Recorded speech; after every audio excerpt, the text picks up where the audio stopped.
Well, hello there. Who are you? This is the Zodiac speaking.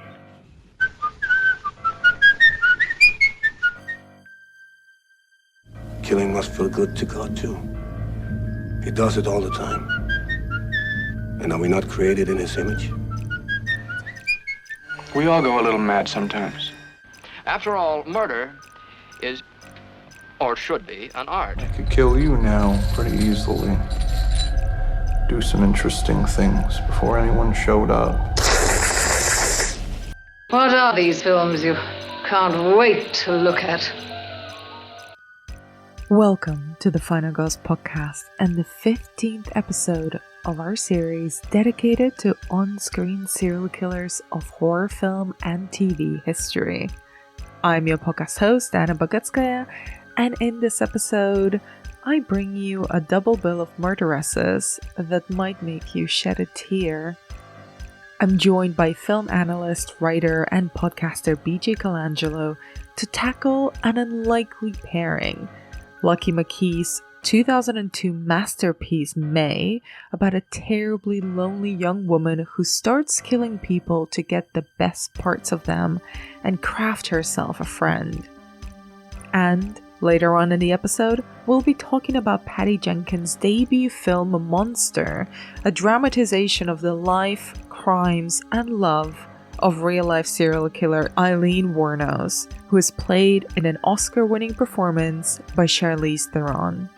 Both films are not the ones you'd think of for this series. They're sort of serial killer-ish, but both are deeply empathetic portraits of women who commit unspeakably violent acts, which is a very tough tightrope to walk. We're about halfway through the series now, but there are still quite a few films and some TV shows to be covered. Let me know what you think of the episodes so far on socials, or just drop me a line on hello@thefinalgirls.co.uk if you have your life together and do not partake in the hellscape that is social media right now. If you want to support the podcast in some way, do leave us a review over on Apple Podcasts or Spotify. I see them, I appreciate them. And if you're feeling particularly generous, head over to the Patreon where I'm covering new horror releases as well as hosting a monthly horror book club. And with all that said, please enjoy our takes on May and Monster. BJ, thank you so much for coming back onto the podcast. It is always a pleasure to have you on. Thank you so much for having me back, especially to talk about movies that I care a whole lot about. I mean, you replied in all caps to my email when I sent you the list of serial killer movies that I was planning on covering in this series. And I'm very excited that you picked these two, particularly May, which is one of my personal all-time favorite horror movies. May is one of those horror movies that I love to introduce people to because it is still, as beloved as it is, one that flies under the radar for, I think, general horror fans. So it's always a very exciting movie to show people because you get to show off a little bit of your horror street cred, and also you get to rewatch a movie that absolutely rips. So we'll get into that one first, but before we do, I wanted to ask you something I'm asking all of my guests on this series is, what do you think when you think of the movie serial killer? I have such mixed feelings about serial killers in movies, especially because I think now we're in this really great golden era of people talking about the ethics of true crime in entertainment after, I would say, like the 2010s podcast boom talking about true crime. So it has definitely reshaped my relationship with serial killer movies because for the longest time I was very into serial killer movies. I loved using a movie to analyze the psychology of a type of person that I cannot wrap my head around, of like what would compel a person to be this evil and to be this awful. And so on one hand, I think that whenever people are using fictional characters to try and make sense of this all, like an American Psycho type movie, I'm very, very into it. But at the same time, it's a delicate dance to maintain because you also don't want to get into this idea of like demonizing pathology. And I'm somebody who lives with bipolar too. I have seen so many movies where the realization is like, this horrible killer, they were bipolar, of course, they were a terrible person. And so, you know, there's a lot of stigma that gets put onto people with mental health issues through serial killer media, which is very frustrating. But I do think that there is an outlet for this natural curiosity that I think a lot of people have to make sense of a world that does not feel safe all the time. And if we are able to tell these stories through fictionalized characters rather than exploiting, you know, the real crimes of people without the consent of their victims or their families, I think that's a much better option than me scrolling on TikTok and seeing somebody like making an iced coffee and being like, hey guys, here's the story of this woman who was brutally killed by her husband. I'm very glad you even bring up or use the word fictionalized, and it's kind of at the heart of the pairing of these two movies that we're going to talk about. May is obviously a fictional character, and Monster is a dramatization of a real killer, and I have many thoughts about how it navigates that. But before we get into that thorniness, let's talk about May. What is your personal relationship with Lucky McKee's May? Oh my gosh. So I saw May for the first time because I rented it at my local Blockbuster because it had a very striking cover of Angela Bettis's face. It's all washed out. There's the scissors around her face. I was like, what is this? And my best friend, who is still my best friend, we used to spend our entire summers going to Blockbuster, and right next door was 7-Eleven, and getting Slurpees at 7-Eleven, and then walking back to her house and just binging horror movies or, you know, whatever season of Sex and the City we were on. And so I remember us watching May and being so fixated by this character. The performance we were in love with, of course, getting to see Anna Faris in a new light was huge perk for us. But I was so like obsessed with this character because she is a character that I know is doing so many bad things, and yet I want her to get what she wants. I want her to have a friend that sees her. I want her to feel like she has people in her life, and at the same time, she's like so socially awkward that you have secondhand embarrassment for her. So it's very easy to empathize with her, even when she's doing such despicable actions. Totally. And I think we had similar experiences with May for the first time because it's that cover. And I remember so distinctly, I've mentioned this before on this podcast, and I was just recording another episode where I discovered another film just through a striking DVD cover. But I so distinctly remember just picking up this DVD. I had never heard of this film, never heard of this filmmaker, did not recognize this actress on the cover, but this washed out face of Angela Bettis on the cover, these very bold red lips, and these, I don't actually think her eyes are blue in the film, but they're made to be blue on the cover of the film. And it's almost like some sort of religious iconography. It harkens back to that for me, at least. I grew up in a very Catholic country. Oh yeah, like the scissors around her head very much has like, it's like a halo. Yeah. So I wanted to watch this, and I'm an only child, so I was a very isolated, lonely kid in many ways, and I compulsively watched these movies that I just picked up on discs from either my local renter shop or just bought them for almost nothing. And this was one of the strangest films that I remember seeing. Nobody had seen it. It was like this private, secret film that I had discovered. And similarly to you, and we'll talk about this character and what makes her so compelling, I felt really protective over May. Not in a all her terrible actions are justified kind of way, but you understand where they're coming from, and she so embodies loneliness and that kind of emotional isolation that can connect so strongly with people. Definitely connected with me at the time, that you feel really protective of her. And, you know, we're talking, we're sort of chit-chatting about this a little bit before hitting record, but even as I was putting together this list of films that I wanted to cover in this sort of serial killer series, I don't know if I ever think of May as a serial killer. What do you think? Do you consider her as part of that canon? Yeah, I guess by definition she would technically be a spree killer because it's all, in one kind of burst.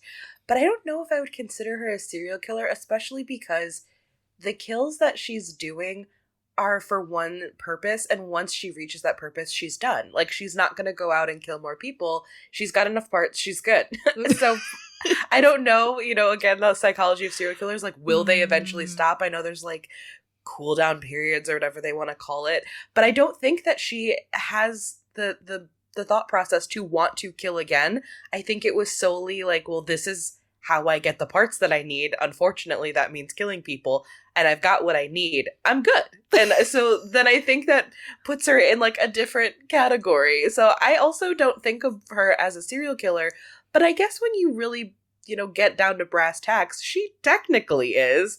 But again, it's that like it feels different. It feels different. It does feel different. And I wanted to ask, what do you think, why is it that it feels different? What about May as a character makes us feel so understanding, near protective of her, even as we're seeing her, essentially commit a series of murders in order to build herself a friend?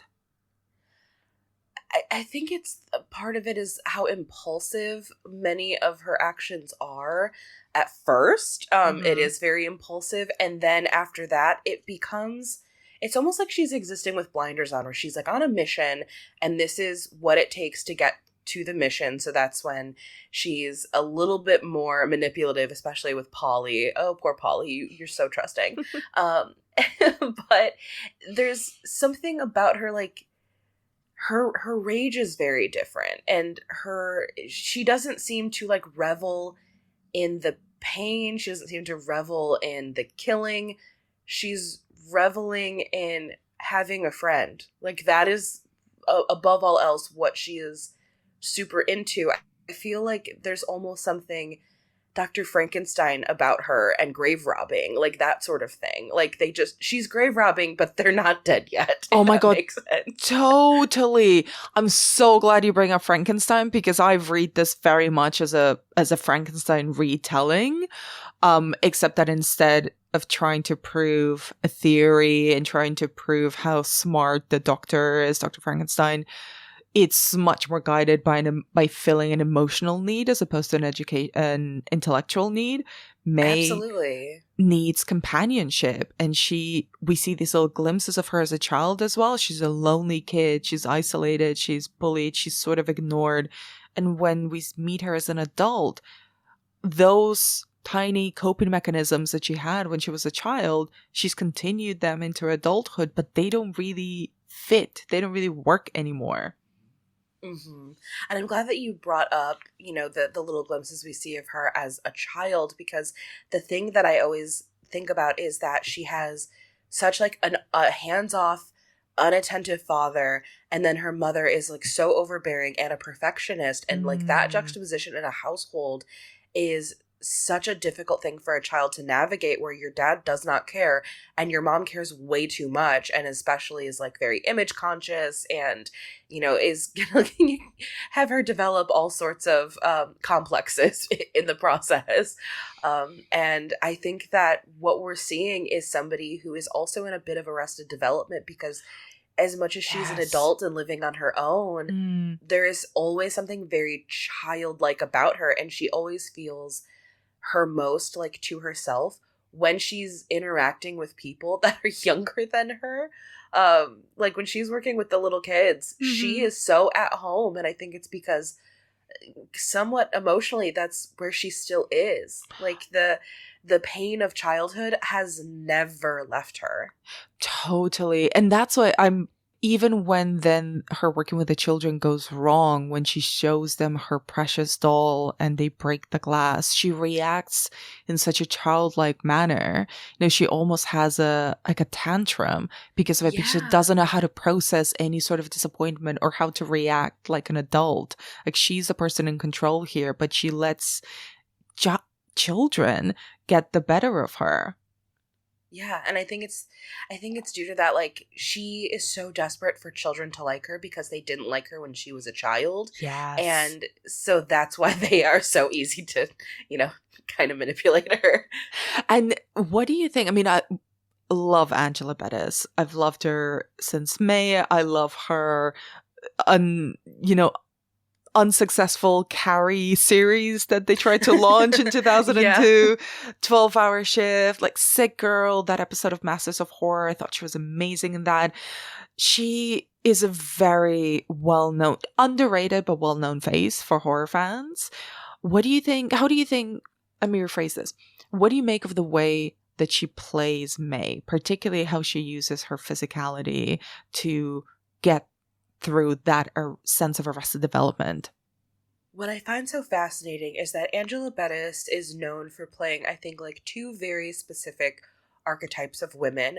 Either women that are shrinking violets and are trying to be as small as humanly possible. And as just an actress, she is already a very small person. And she just somehow can transform her body to look even smaller.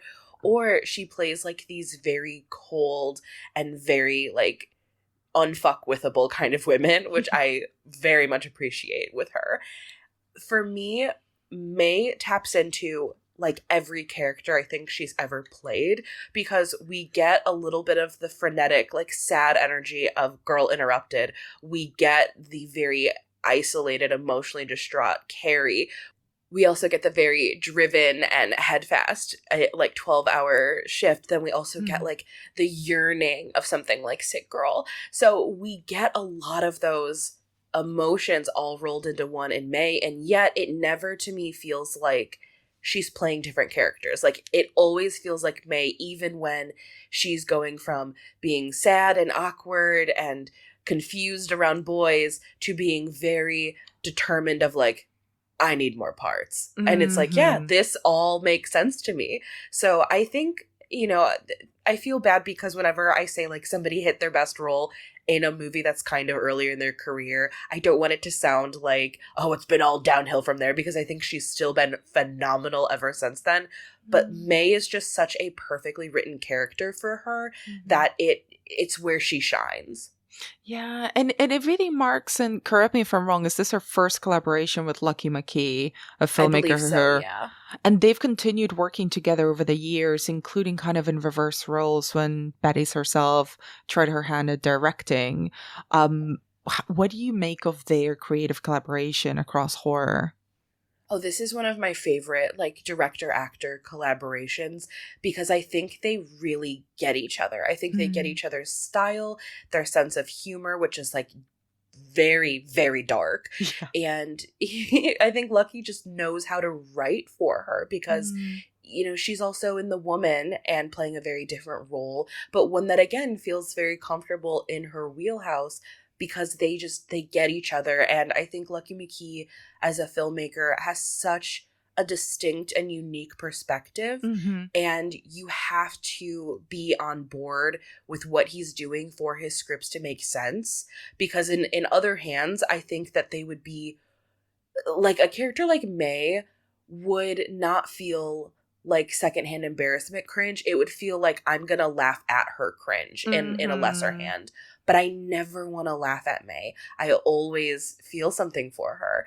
And so that's why I think they work so well together, because they elevate each other's material. And I want to talk a little bit more about this cringe factor, which even feels cringy saying it, because I think the film achieves so much more pathos and is so much more poignant than just being cringy. But we follow May through her day-to-day and other sort of, quote unquote, normal social interactions. She's going to work, she volunteers, she meets a boy, she meets a girl.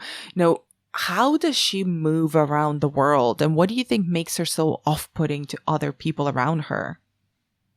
I think there is a lack of understanding the social agreements that we are all in. Like, I don't like to pathologize fictional characters, but there is something very spectrum-y about May and her her social awkwardness, but also because again, I don't want to say like, I think that she's autistic coded, because I also think that because we've seen her very dysfunctional family, I think she just was never given the tools to understand emotional regulation or, you know, a lot of social norms. And I don't think that there's anything inherently wrong with people who don't follow social norms.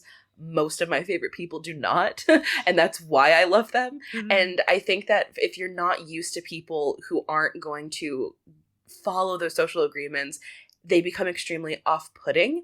And I also think that she is so focused on a lot of the things that she wants or needs that she doesn't take into consideration what's going on around her. I think the most obvious one for me is when she has been following Adam, Jeremy Sisto's character, for a while, and she sees him in public and he's asleep, and she puts her own face in his hands. Like, that is a very wild thing for a person to do to a stranger. But knowing May and knowing how badly she just wants to be touched and wants to experience that, I understand her perspective of it. But I also understand why he would think that is the weirdest thing for someone to do. And what I also find really interesting is how she is infinitely more awkward and strange around Adam than she is around Polly, Anna Faris's character, where she's a bit more comfortable around Polly, but I think it's because Polly is constantly pursuing her, even if May is unaware that that's what's happening, whereas May is constantly pursuing Adam, and he is just sort of like letting it happen. I have a hot take. I don't think that Adam is ever like actually interested in May.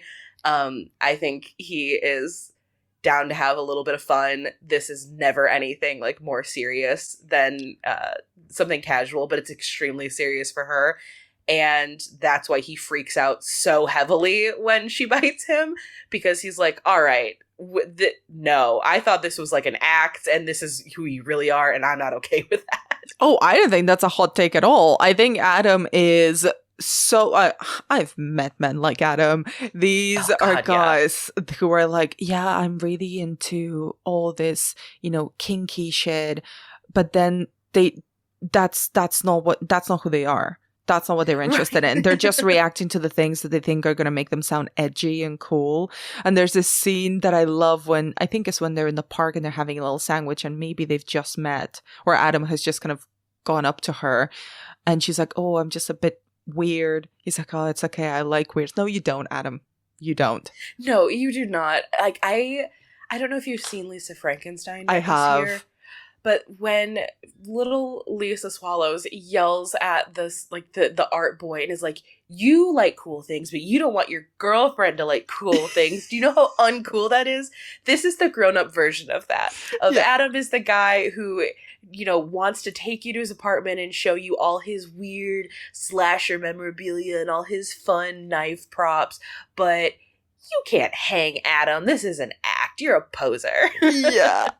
And also, I agree with you. I don't think he's really interested in May. I think he's interested in kind of not just maybe having a bit of fun, but also just entertaining. He's interested in May for the plot. He's interested in May for the story that he can tell his mates, that he can tell the next girl he's dating about this strange, weird woman that he once went on a date with, and she did this weird thing and she bit him, and they met because she literally put her face in the palm of his hand while he, again, listen, napping in a cafeteria in public. Right. Maybe that's on Adam. Why would you do that? That's a recipe to get robbed, I think. Right. Yeah, he also, to me, feels very much like he's so infatuated, not with May, but the fact that this girl is obsessed with him, which is also a red flag. Like, if you cannot be adult enough to say, I'm not interested, and, like, curb somebody's very clear, strong emotions for you, you're kind of a dickhead. But I also love about it, kind of talking about Adam and Polly. And Polly's really interesting because she at no point pretends to be anything other than what she is. She is a fun time girl. She's gonna date and fuck anyone she wants, and she's not gonna misinterpret that as anything else. May doesn't have the tools to understand what Polly is telling her up front. So right. So even like that disappointment that she feels when she sees that Polly has hooked up with someone else is very earnest and very real and perfectly parallel to the disappointment that she feels when Adam rejects her. Because in the case of Polly, she's like, but I haven't even done anything wrong. I haven't bitten you. I know. Poor Polly. Like, I just love this role for her. Oh, yes. I love also that, because people try to say like, oh, I think May is bisexual. I think May is Maysexual. I think May is into anyone that is into her, and that gender is of no concern to her, not because that's what she pursues, because all she focuses on is what pursues her. That's how I feel about her. I love that take, but I have a slightly different one, because one of the things I love about May is her hyperfixation on body parts. And obviously it takes a kind of like a grisly turn when she starts cutting people out and then sewing the body parts that she likes back together. But there's something really sweet and kind of erotic as well about the way she's like, I really like your hands. I really like your neck. I really like your arms. And she kind of, I think that's almost, I don't know if this is bisexual coded, but I recognize a bit of that in there, where it doesn't actually matter what gender the person that she's infatuated with is. She will just see something beautiful and sexy about them, and that is all she cares about. She wants to touch that thing that she particularly finds very alluring and attractive. Everything else doesn't really matter that much. It makes me think like there is, a very strange, but I understand why it became like a slogan. But a lot of pansexuals will say like, I love people for their heart and not for their part. Mm-hmm. And May's the inverse of that. Like she only loves you for your parts. That could be a great tagline for this film if it isn't already.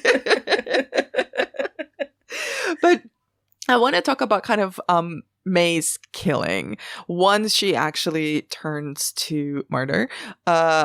What is she building? She's taking all these parts that she is fixated on from different people. What is she trying to build for herself? This is the thing that I go back and forth about of, obviously she has been told since childhood, if you can't find a friend, make one. Mm-hmm. And so she's making a friend, she's making companionship. But once she finally makes her companion, mm-hmm. the two things that she wants more than anything is, one, for them to see her. Mm-hmm. She wants to be seen. She wants someone to see her and know her and not just like look past her. And at the same time, she's also looking for physical connection, because when she, stabs her own eyes out, she curls into this friend and wants to be held. And then, the arm moves, and that is up to all the interpretation in the world. But she's looking for that deeper connection that she's never had. She obviously knows a lot of people, but I think we've been watching a movie where anyone she's been talking to, it's been at like a very surface level connection, because the second she tries to be a little bit more intimate, not even just like sexually, but like intimate in terms of emotionally, she's rejected. And so this friendship is more than just like, oh, hey, this is my friend. It's somebody who can understand her and see her for who she is.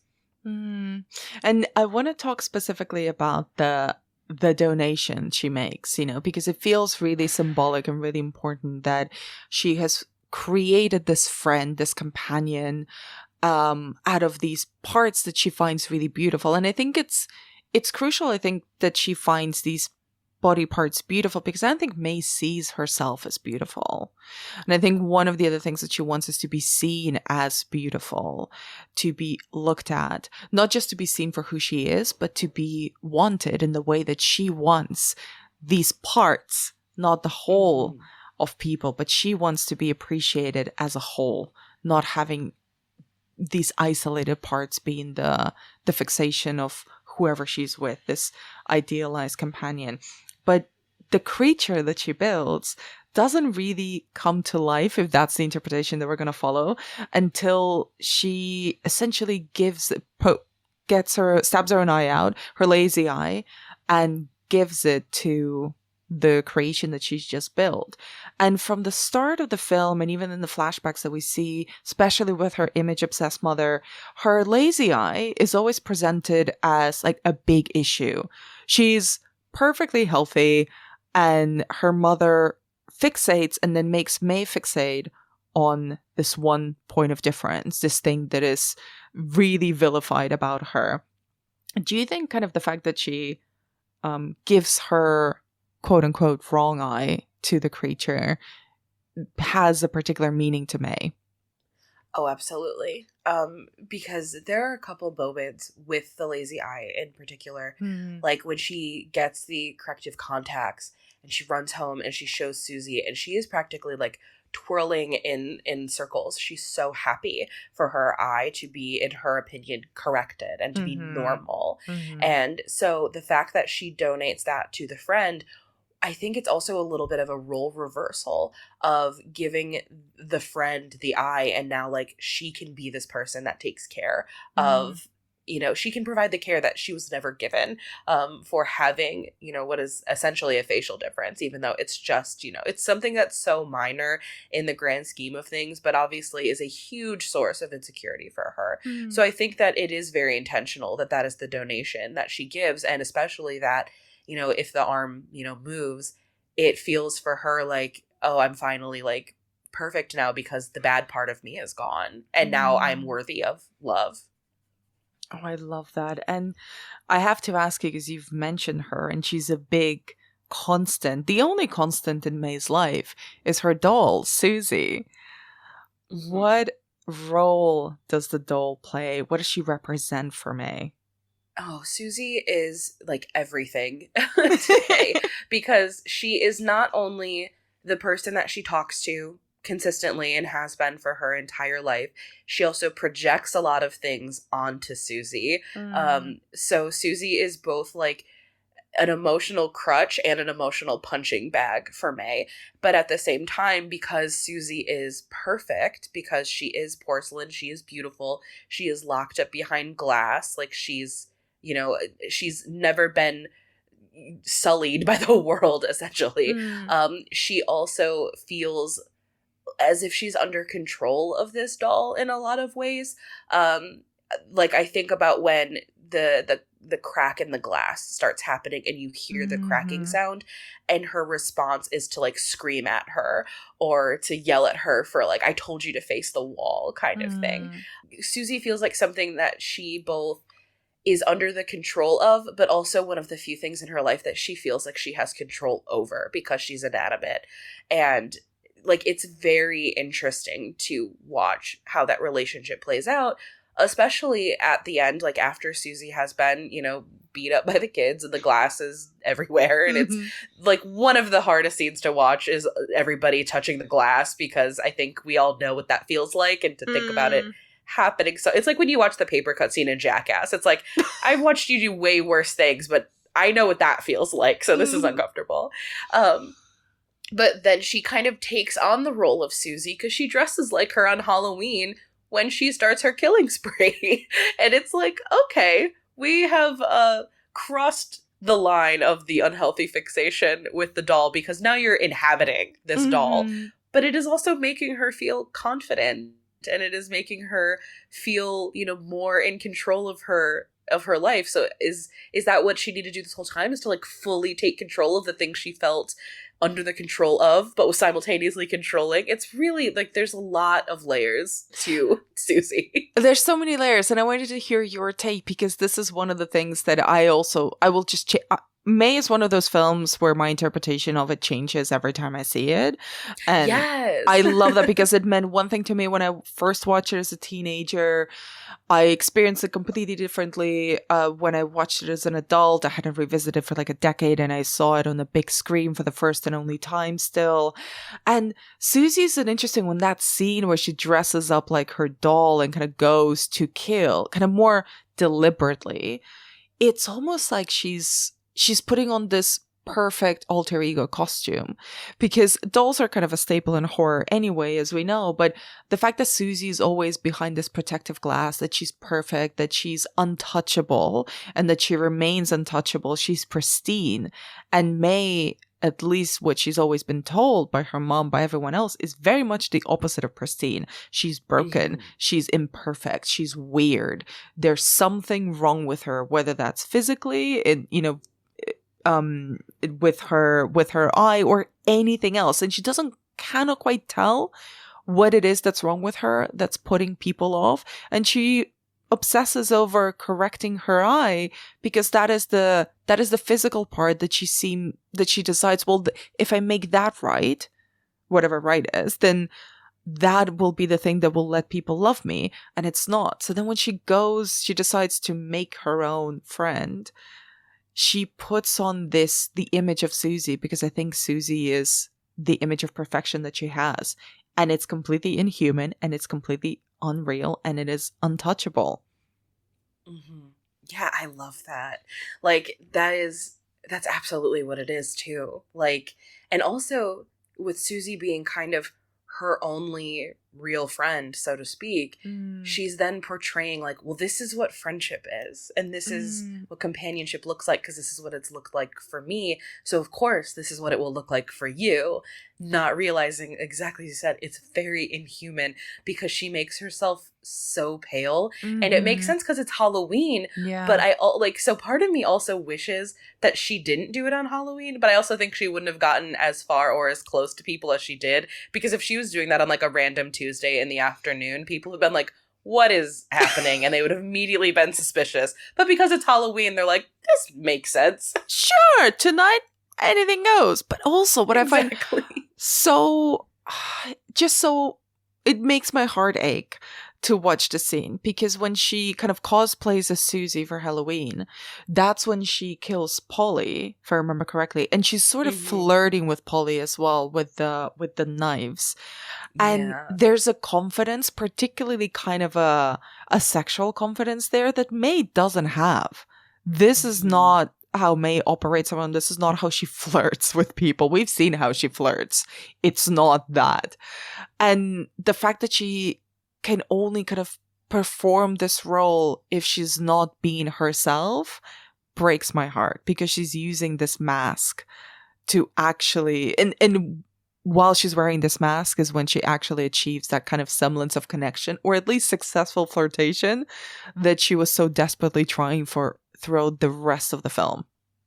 It reminds me a lot of the way, in all actuality, the way that a lot of my friends who do drag talk about their drag personas, of like, this is how a lot of them say, my drag persona is who I am cranked to an 11, of, they are smarter, funnier, more confident, more sure of themselves than I am when I'm just existing in the world. But once I put on that costume, I feel like I can do anything. And I think that's what the Susie costume is giving her, is that, because we've seen she does have desire, like she does have impulses. She just doesn't feel very confident in them. And then the times that she does feel confident in them, she gets rejected. So that's going to, of course, make her retreat.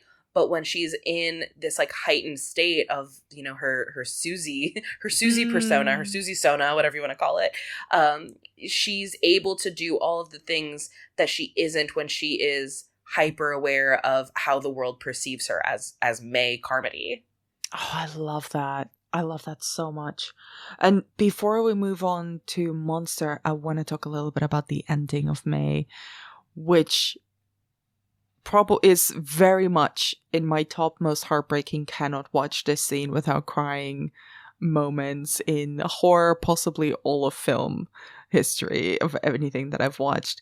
What do you make of the ending? And for listeners who might need a bit of a refresher, at the end of May, she has taken out her eye, she's put it inside her friend, who she's christened Amy, and she curls up bleeding and crying next to this creature made of body parts, and the hand of Amy lifts up and sort of caresses her face gently. So this is, like you said earlier, where your reads of the movie change every time you watch it. I've gone through so many different feelings between, this is the fantasy wish fulfillment come to life that we're watching. So we're, seeing what she wants, and this is her version of a happy ending. So that's why we get to see it. But then I've also had the take of, she's moving that arm and she's, essentially soothing herself with this dead creature she's made. Mm-hmm. But the fact that the fingers move, which is something she could not control, makes me lean towards that this is the happy ending for her, that she finally has the companionship and somebody that is showing her genuine human affection. Mm-hmm. Because I want it to be that way, but it also is such a tragedy because in order to feel that, she's dying, like she's bleeding out on top of this thing that she's created, because I don't think she's calling the emergency room to go get help anytime soon. I think she's just gonna lay here and this is gonna be it for her. And yeah, it's so hard to watch. It's the guttural scream that happens when she does stab the eye out is so there's something so primal about it. Like, it taps into like that weird, de-evolutionized part of my brain where I feel like I need to jump through the TV screen and help her, because it is such an agonizing scream that also like just triggers the same thing. If I like hear a child in the distance screaming, it's like, I must go help them. Like, that's what happens when she screams. And it's just so heartbreaking. It because really is. Because I don't know the answer, and I want it to be that this is her at peace, but I also don't think that's the case. It kind of is both in a way. Like, it gives you just enough of the oh no, this creature has actually come to life, and this creature does love her and does hold her and does see her, which is a very soothing sort of happy ending for me. But at the same time, it's at her expense, which means that she might get this beautiful feeling for a moment, but she's likely going to die, or she is in the process of dying and is just completely hallucinating. Yeah.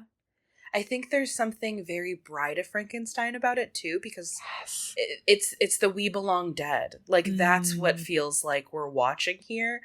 And it's because there's no good outcome for this. Either she's dying and she's at peace, which is somehow the better option, or she's not going to die and she's going to go rot in prison because she's just killed a lot of people. Well, I'm glad you bring up Frankenstein, because that's what I wanted to mention as well. We kind of alluded to it before, but I think this might be the most emotionally coherent ending for Frankenstein, because in the Mary Shelley novel and kind of in a lot of kind of more classic interpretations of the story, it's this hubristic mad scientist who rejects his creation, right? And the creation is driven to violence because of the rejection of its maker, and all the creature wants is to be loved by the person who made him. And here it's kind of the opposite in a really beautiful way. It's the maker wants to be loved by the creature, and the creature accepts that and gives back that love, which is kind of a happy ending for both. Yeah.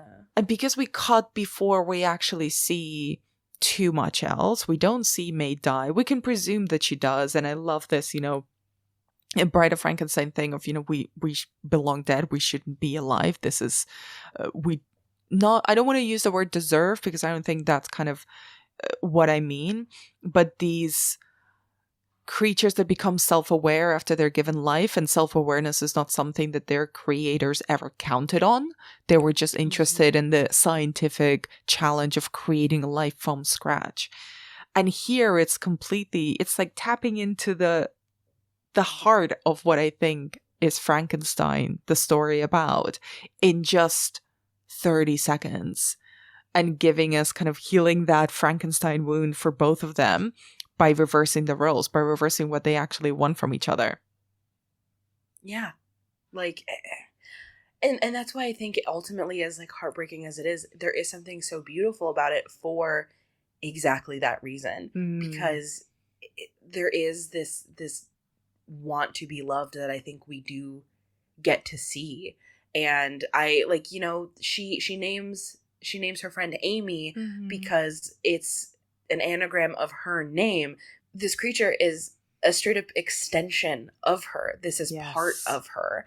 And so to see them kind of go out together, obviously very sad for the people whose parts this belonged to, but there is something sort of beautiful, because then I also think about how this creature is not going to live a life of pain either. Yes.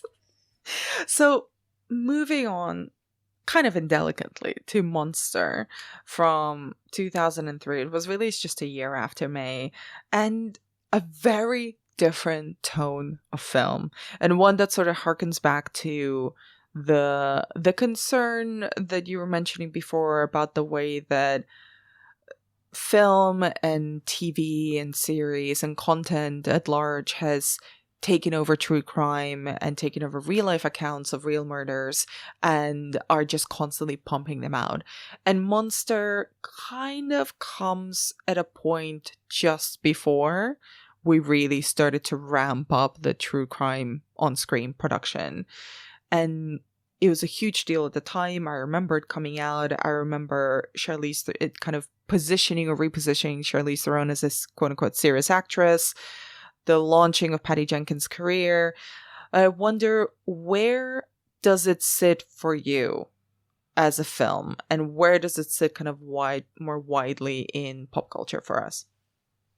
So for me, Monster is, I think, one of the better examples of how to do a dramatized look at a real serial killer, because it's not sensationalizing the murders. It's not about the murders.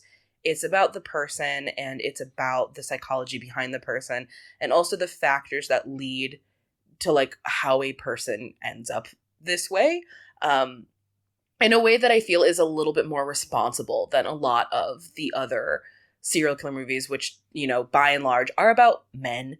And I think that people, you know, the patriarchy hurts everybody, and one of the ways that it does that is that we don't actually ever take the time to look at the factors of how men become serial killers, and instead it becomes this like very sensationalized, very exploitative approach to their pathos, and that I think does a disservice to actually understanding, you know, people who are like this, and it also can perpetuate a lot of fear-mongering in our own society. But, you know, that could be its own entirely different podcast. But I think because of when this comes in, this also has the legitimacy of, you know, Charlize Theron in what is like an unbelievable performance. She's beyond phenomenal in this movie. And so a lot of serial killer movies, I think, people associate them with low budget. I mean, Aileen Wuornos has had multiple movies made about her. There's one called Overkill where Jean Smart plays Aileen Wuornos in like shockingly sexy. Like it's like Jean Smart doing like hot white trash. I'm very into it. But the movie is very sensationalized. Like it's very over the top. But Jean is, you know, perfect goddess. She can do whatever she wants forever. But very recently there was another movie that was like a lower budget movie, and it's called like Aileen Wuornos, American Boogie Woman, and it's about her first marriage, which is something that, you know, isn't seen in Monster. And the girl that's playing her is like very young and is like, I don't want to call her like Disney Channel hot because that sounds very gross, but it's like that very specific aesthetic of like the curls sit just a certain way, and believing her exactly as Aileen Wuornos. Yeah. Yeah, it was very CW. I guess it's probably a closer look. And she's supposed to be Aileen Wuornos, and I'm like, absolutely not. That is not how this woman navigated the world. And so I think that there's something that's seen as very authentic to Aileen Wuornos in this, because it's not afraid to present her as she actually was. It's not trying to romanticize her. It's showing her as like rough and tumble, quote unquote ugly, you know, unwashed, disheveled, all of the things that Aileen Wuornos was, that I think a lot of movies are afraid to show. And then you see the same thing with like serial killer, like Zac Efron has played Ted Bundy, like please. So I think this ends up in its own category, but I also weirdly think this movie is kind of forgotten about. It doesn't get talked about the same way that a lot of other serial killer movies get talked about. And I don't understand. That's a lie. I do understand it's misogyny. But I don't know. This one, it's very strange because there are so many things about it that I do take umbrage with, but there are so many things about it that I'm like, you're doing this better than anyone else. And if you're going to do a serial killer movie, this feels like the bar that people should be trying to reach. And I agree with you that it feels a little bit forgotten, and I wonder if it feels that way partly because it refuses to follow the formula that had been established for a serial killer true life story, or like a dramatized true crime film, because it's not very interested in the kills. It's not very interested in even necessarily the motivation or the psychology that would push Aileen to commit those murders. It's much more interested almost in her environment and in the way that she tries to fix herself, or in the way that she moves around the world and how the world responds to her. And that is not as sexy a sell as let's watch someone do a bunch of murders because this is a name that we recognize. So the whole kind of serial killer as IP element that has been applied to the same terrible men, mostly, over and over and over again. There's a reason why someone like Zac Efron would play Ted Bundy.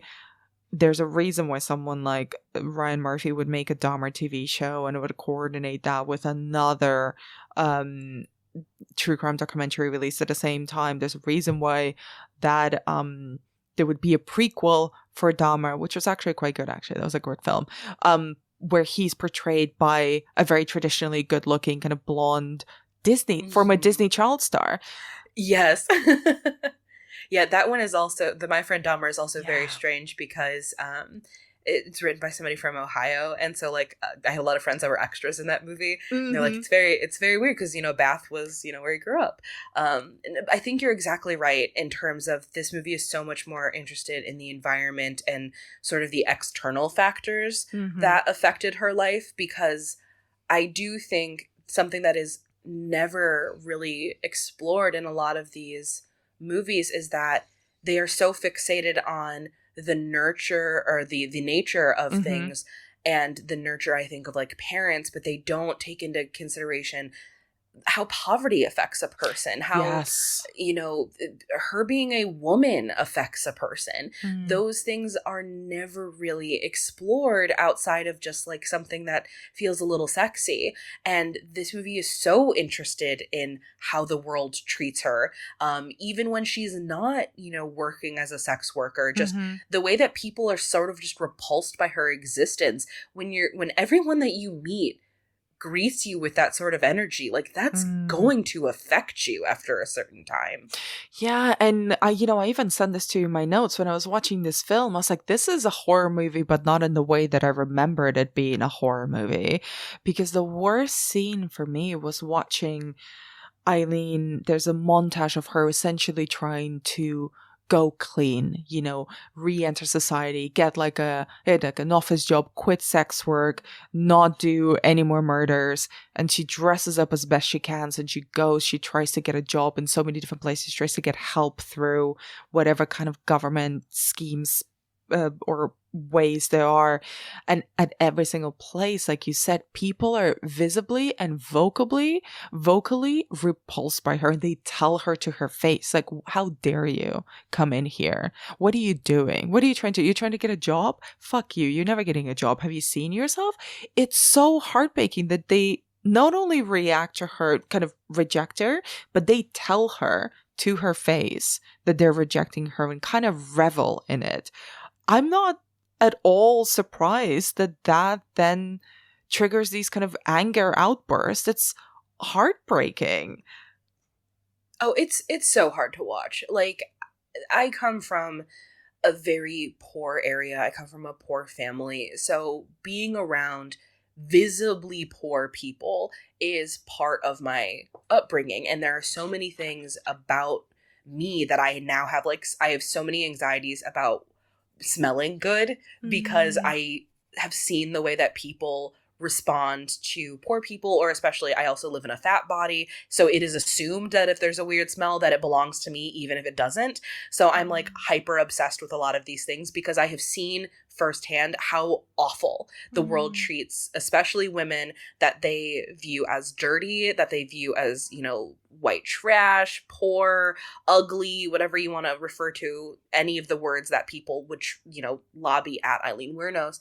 And so it is so hard to watch, not just because this is a contributing factor to her anger, her feelings of, you know, just the world has been shitting on her since she was a very young child, but also because it reminds me of how often this happens every single day to a lot of people that don't become serial killers. So we don't hear their stories. We just see sad people that exist in the world. I feel like one of my least favorite things culturally that's ever existed is the People of Walmart website, which I think is now gone, thank God. But in the early 2000s, there was just this always a threat that if you looked weird or poor or gross or were just a fat person existing, you ran the risk of ending up on peopleofwalmart.com and everyone was going to make fun of you for, like, you know, not even just in your own direct neighborhood, but now it's globally.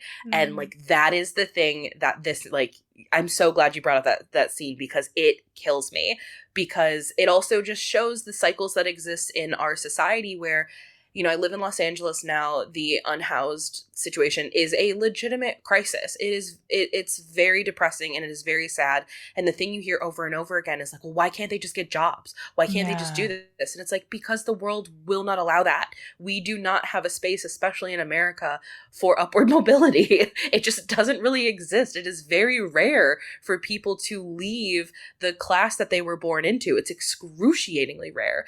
And we're seeing play out with Aileen of like, it's like, I joke for myself, I was born Midwest trash and I will die Midwest trash regardless of where I live. And we're seeing that with her as well. And in her circumstance, though, it's far worse because she also does not have any of the emotional regulation skills to deal with a world this terrible. And it also is presented in her relationship with Selby, who is kind of a composite character between the real life Eileen's actual girlfriend and kind of a fictionalized version of her. And she's played in the film by Christina Ricci, who is sort of a well-to-do young woman.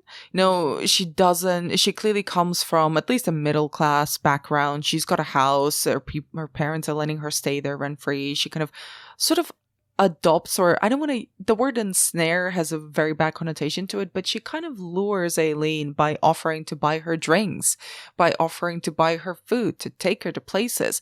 But then I'm really interested in how those roles reverse, that Aileen kind of becomes not just a protector because she's physically larger than Selby and kind of has a more butch demeanor to her, but she also then needs to be the provider, which is another element of pressure that's put on her, whereas Selby just has money. She just has a family that is willing to bail her out of trouble, to give her a place to stay. She doesn't have to face the world head on in the way that Aileen does, but then she also keeps demanding that Aileen provide them with a life, a house, money. Yeah, and so the Selby character always, like, that's one of the sticking points that I have with this movie, because the real girlfriend, Tyria Moore, was a butch. Like, she was a short-haired, heavier set butch woman. And I think that by portraying Selby as sort of, you know, she's not quite butch, she's, you know, definitely clearly visibly queer, but she's, you know, much smaller, and, you know, it adds a much more interesting dynamic between the two of them for sure. But to know that in real life it was a lot more complicated than that. But I also think this was already a hard sell, and we certainly in you know, the early 2000s were not about to have a visibly like butch woman in a movie, because men would never watch that. At least there's some sort of sensationalism with Christina Ricci being kind of cute. So like, that's, you know, one of my sticking points. But I agree with you completely. Like, there's almost something that feels like a little bit of class tourism that's happening with Selby. Totally. Which is, again, something I'm also very uncomfortable with as a poor person. I've definitely been in relationships with people who came from much more money, and like watching their thought process, I'm like, just ask your parents. Like, I wish I could ask my parents. Are you kidding me? So yeah, it's very interesting to see the way that, you know, these roles are kind of put upon Aileen, especially when, you know, she's similar to May in that regard, where I also don't think, you know, everybody always says like Aileen Wuornos was a lesbian or Aileen Wuornos was bisexual or whatever. I also don't think that that's necessarily true. I also think Aileen Wuornos was looking for somebody to see her and love her as who she is, because she has literally never felt that in her entire life by anyone, including the man that she married, including her parents, including her grandparents, her brother. Like, no one has ever shown this woman a proper semblance of love. And so now that we have like Selby showing this to her, and even in like a weird semi-manipulative sort of way, because Selby's also very lonely, I feel so bad. Like, I understand why she would get so fixated on this person and do anything to keep her, because it's somebody treating her like a human being. And do you think, and I'm personally still trying to work out where I sit in this regard, in terms of not just monster as a singular text, but also in dramatizations of real life killers as well. Because I think there is such a temptation to either fall into lurid depictions of the crimes, or into trying to excuse or forgive or psychoanalyze the killers too much to the detriment of the victims of their crimes. Absolutely. Where do you think Monster sits in that? Do you think it tries to empathize almost too much with Aileen in order to almost kind of forgive everything, the very real kind of ruckus and havoc and crimes that she committed? Or do you think it's kind of taking that responsibility and trying to do something that serial killer movies don't usually try to do? I think this movie it's such a complicated approach, because I don't think that it is trying to empathize to the point of excusing what Aileen Wuornos did, but I do think it is very much trying to present the idea that these figures that we culturally refer to as monsters, they are not, you know, pure embodiments of evil. There is complication, there is a human element to them, and it's very important that we remember the human elements that exist, because otherwise it's almost like we're pushing them aside and putting them in a separate category. Like, this happens all the time, especially when we talk about like political dictators. I mean, obviously, like, Hitler's the most obvious one, where it's like, oh, he was a monster. How did this ever happen? How did he get to power? He's a monster. And it's like, well, because he was also charming, and he was also, you know, a person that people were willing to listen to. This is how he gained power, and we have to remember those human elements, otherwise we're doomed to repeat it. Similarly, I think part of the allure that true crime dramatizations or serial killer movies have always had is this idea that they're also warning signs for the general public of like things to watch out for, which I have many, many mixed feelings about, because I do think our current true crime obsessed culture has made people like very weird and pathologizing total strangers, which I do not subscribe to. Totally. But I think there is something in this movie that's like, she was a human being who went through a lot of really bad things, and that's not to excuse what she did. It is to explain what she did and why she was the way she was. And that, I think, is a very, very hard tightrope to walk. And I think this movie, by and large, is successful. But there are a few moments where I, like, because the reality of the situation is that, like, Aileen Wuornos was sexually abused, like, many times, and there are a couple scenes in this movie that are just so harrowing to watch. And, you know, I've said this on, you know, plenty of podcasts before, especially when I talk about like rape revenge films. I am a rape survivor. I am not going to, you know, go on a killing spree and kill any of the people who have harmed me. That's not who I am. But I understand why some people might feel like doing it. And I think that is, again, a very, very hard line to walk. And I think this movie, for the most part, walks it pretty okay. And I think a big part of that tightrope is in the performance. It's in the direction, it's in the performance especially, because, to echo what you were saying before, there's something, and this is part of my unease around these sort of movies in general, is the glamour that comes with portraying an ugly character. And I mean that not in terms of physicality only, but in terms of, as you were referring to, a monster, someone that is portrayed as being almost exceptionally despicable. Like, oh, they're so bad, they're not even human. We don't need to worry about them. We don't need to worry about what traits they had that made them, that, allowed them to exist and do crimes. We don't need to worry about the context in which they existed, what confluence of characteristics and details about their life and the world in which they lived made it possible for them to get away with crimes for as long as they did. And in the case of Monster and Aileen, a lot of that comes down to Charlize's performance. And I opened it by saying that this was the moment where she got taken as a serious actress. She is a former model. She's a statuesque, kind of traditionally beautiful woman. A lot was made at the time, and I was revisiting some of the conversations and the interviews that were being had with Charlize and Patty Jenkins at the time of the film's release, the campaigning of it for her Oscar as well, of like, isn't this brave that this gorgeous woman is uglifying herself in order to portray this role? Isn't that a great dedication by an actor who has all the pretty privilege in the world and who Hollywood has kind of put in the box of, well, you're just hot. That's what you do. That's what you act. You act hot because you are hot. And here, I'm a little bit uncomfortable about her. I love her performance. I think she's incredible in it.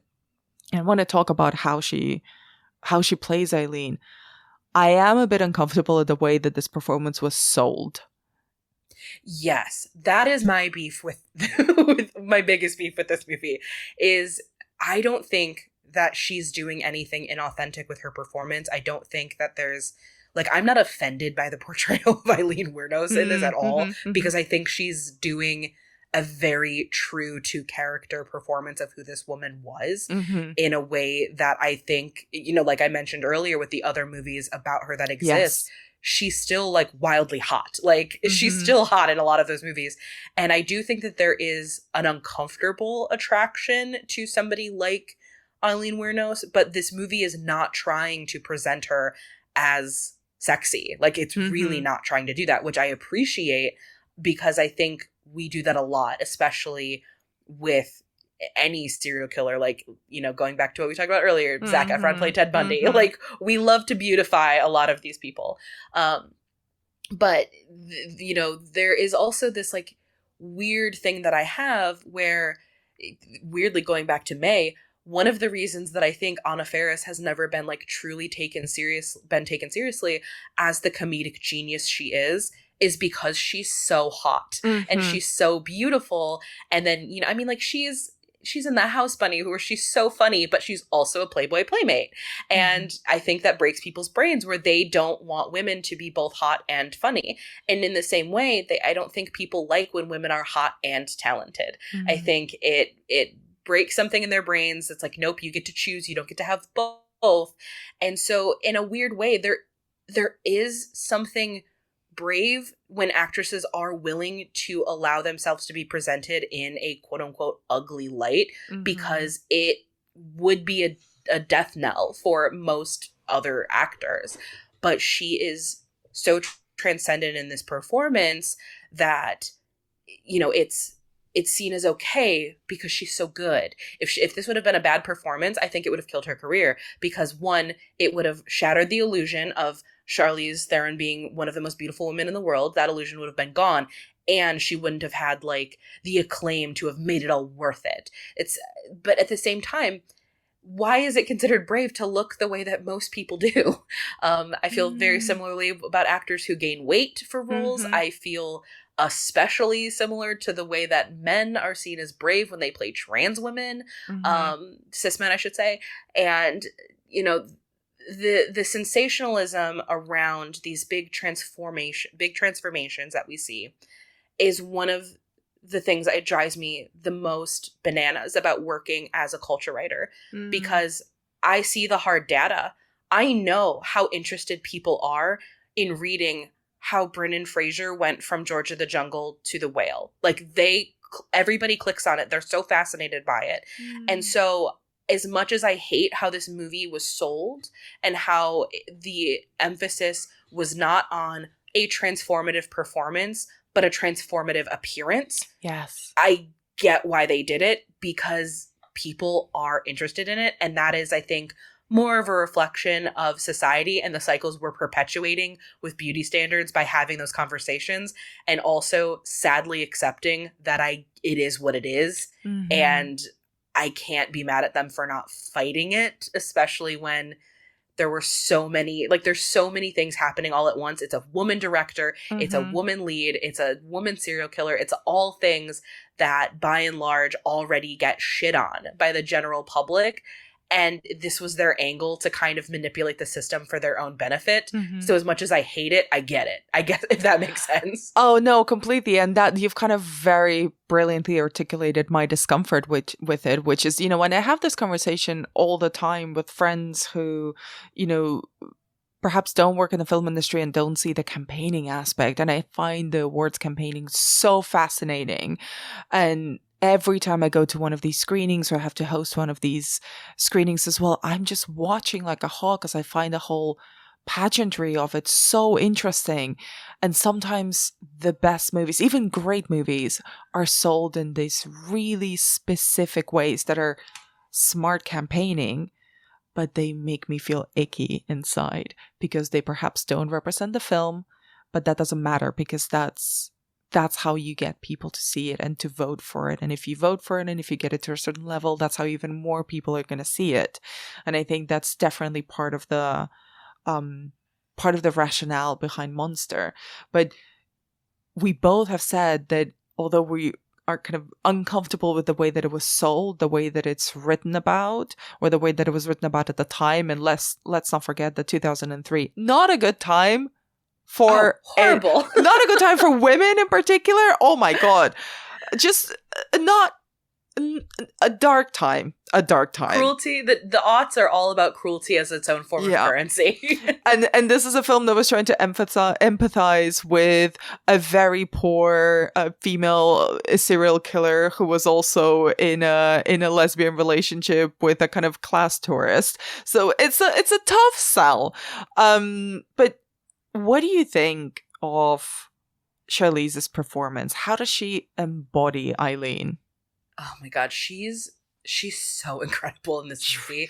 Yes. Like, unbelievable. And because there are some mannerisms that she does that, like the way she holds herself, the way she furrows her brow, where she looks like she's suspicious and on the defense with every person she meets, is like, it's so weird to watch this movie, because I look at her and like there's a scene very early on in the movie where she's gonna go roller skating with Selby, and she's in a bathroom taking a whore's bath, as it's been known to be called, where, you know, it's pits, tits, and in your nether regions with the sink and soap, and she's using like a hand dryer to dry her hair, but she's also very meticulously trying to feather back her hair, which it cannot do because it's so damaged and fried and filthy.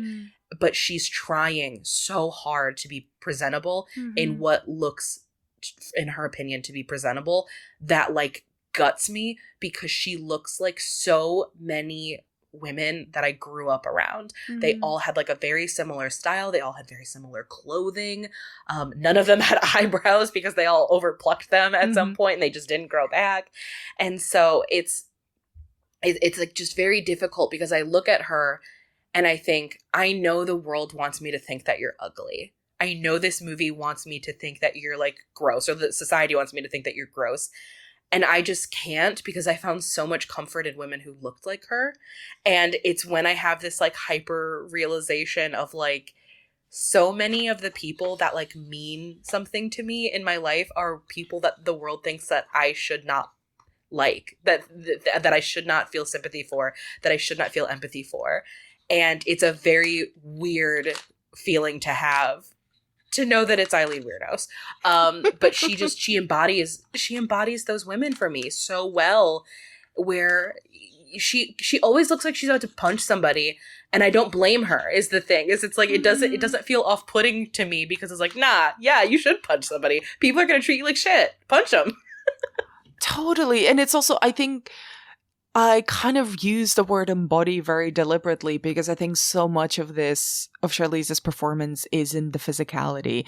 Everything you've just described. There's also not just the way that she furrows her brows, the way she flinches, either in fear or preparing herself for someone to strike her or insult her. She's constantly preparing to be hit or insulted or abused. And we don't spend too much, it's a film without any flashbacks. We don't get kind of too, outside of some dialogue, we don't get to spend too much time in her horrifically abusive childhood. But we see it in her body, the way that she carries herself, the way that she kind of tries to repel everyone because she's afraid. Like absolutely. She's so aggressive and defensive to everyone. And you get it, because she's also subjected to so much abuse in the film, let alone everything that she's been through before the events of the film starts. And one scene that breaks my heart, which is, I think, kind of the genesis of her fixation on Selby, on trying to protect her, is when Selby gives her some pajamas to sleep in. Yeah. And she lets her take a shower, and she comes out clean, and she's in these pajamas that are way too small for her. She's too tall, and she's just kind of awkwardly looking around because she's been sleeping in this kind of storage facility, and she just doesn't know what to do with herself. She's so ill at ease in a situation when someone isn't trying to get something off of her. Yeah, it's such a fascinating trauma response. And so I used to be a teacher, and I taught social emotional education, and I worked with all of my kids lived in extreme poverty and were exposed to very high levels of adverse childhood experiences. So, the idea was trying to course correct. And something that I think that people like don't recognize is that when you grow up in an environment that is like horrible like this, those sorts of defense mechanisms become so constant that you physically cannot let your guard down. Like, it is something that you become incapable of doing. And we see that so much in Aileen, where she does not know how to hold her body. Like, she's such a firecracker because she is a constant powder keg that is like one match away from exploding, because that's what happens when you are just carrying all of that, because you have to carry it in order to make it out alive. And it's like, when she first meets Selby, she has this like very explosive outburst at her where she's like, I'm not going to fuck you if you give me beer, because clearly that has been anybody who's been nice to her, shown her any bit of kindness, has wanted something out of her. It's been very transactional. And it's so wild to watch, because it reminds me so much of like my kids who couldn't read and didn't want people to know they couldn't read. If you would ask them to read, the response was flipping a desk and saying, fuck reading, I hate reading, when it's all anger, because anger is an emotion that we have deemed acceptable in society, where you're allowed to be angry and people will back off and leave you alone. If you cry, they either think that you're weak, or they will come and try to console you. And being consoled is so uncomfortable when you are constantly in like this fight or flight mode. And I think that's what, like, I can't fully like wrap my head around how well Charlize tapped into that very reflexive behavior. Like, she like, it really is the moment where I did take her seriously. Like, I will fully admit that is the movie that did it for me. And then I look beyond in her career and I see things like Furiosa, or even another transformative performance, Megyn Kelly in Bombshell, where she is such a chameleon and is so good at embodying the physicality of other women that I can't figure out how she's so good at it. She's so talented. She really is. And I was also thinking about Atomic Blonde, and oh yeah, which is a brutal performance. And I think there's something about the way that she carries us. I think she's very aware of how people perceive her and how her particular brand of good looks and her particular brand of beauty can be sold and used for whatever commercial purposes. But then when she's really acting, she maneuvers and manipulates her physicality so well that you're still seeing Charlize through whatever makeup or costuming that she has on.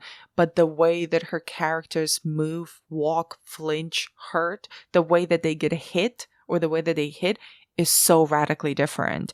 And kind of these three performances, well, four with Megyn Kelly in Bombshell, which is a film I really did not like, but I liked her performance in it. Yeah, that's how I feel about that movie too.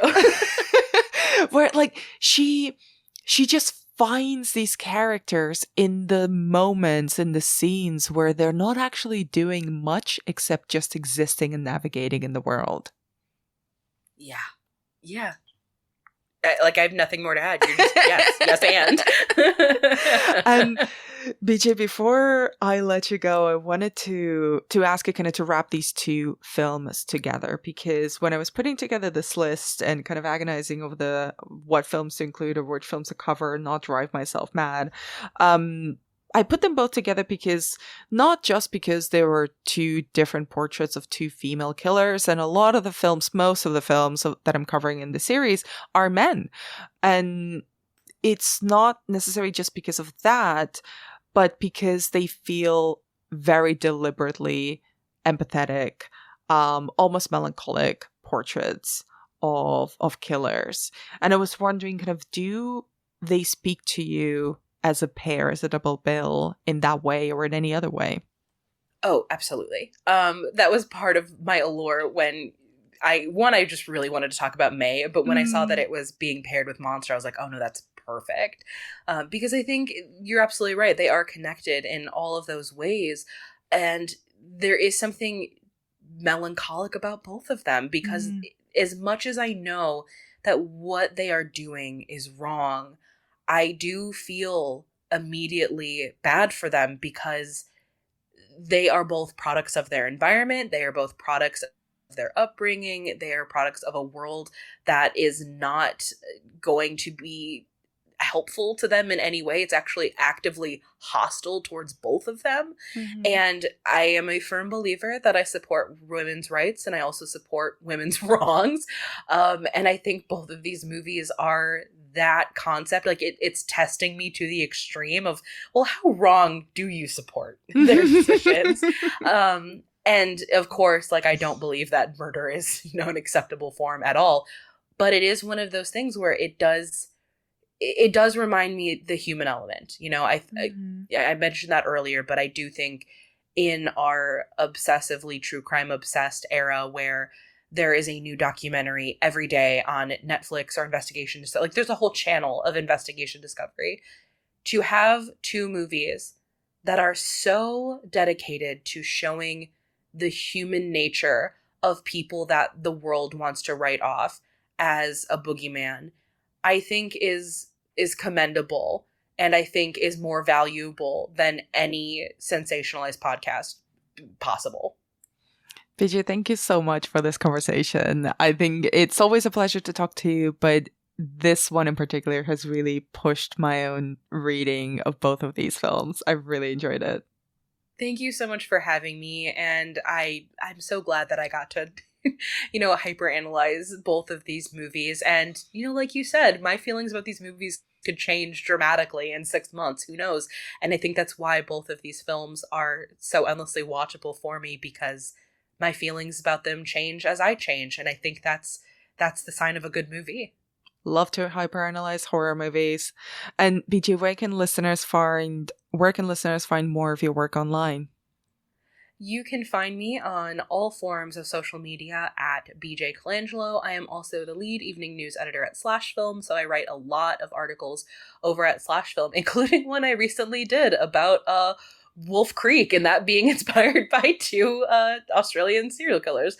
And I also co-host the podcast This Ends at Prom with my wife Harmony, where we talk about coming of age movies either about or marketed towards teen girl audiences. Love that podcast. Highly recommended.